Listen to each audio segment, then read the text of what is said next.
Едни хора се страхуват, че могат да останат без къща, която вече са купили. Други се страхуват, че никога няма да получат апартамента, за който вече са платили. И двата случая ме карат да си задам един въпрос. Как днес един нормален човек да се чувства сигурен, когато купува имот?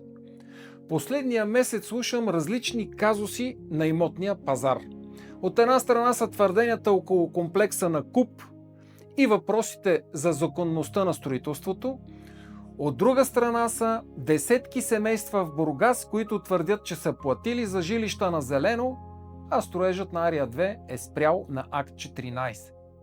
Не знам как ще приключат тези случаи, но те отключват в мен един много по-голям въпрос.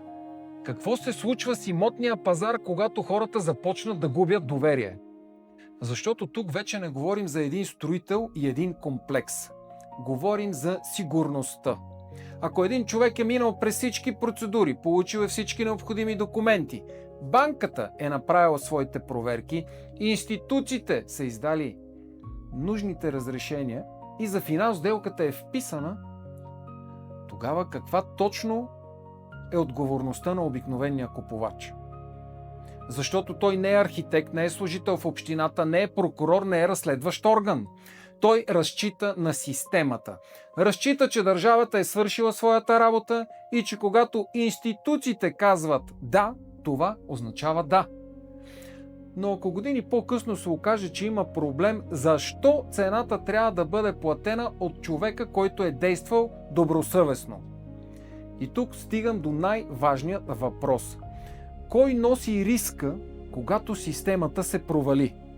Защото ако гражданинът не може да разчита на документите, издадени от самата държава, тогава на какво точно може да разчита? Не е ли логично именно държавата да носи отговорност за собствените си грешки? Защото иначе какво послание изпращаме към обществото? Че можеш да направиш всичко правилно и пак да загубиш дома си. Как човек може да има доверие при такива обстоятелства? Хората купуват жилища, когато вярват в системата. Банките отпускат кредити, когато вярват в системата. Инвеститорите строят, когато вярват в системата.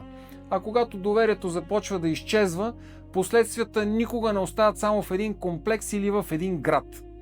Затова и въпросът ми към вас е: ако гражданинът е действал добросъвестно и е следвал всички правила, кой трябва да носи последствията, когато системата се провали?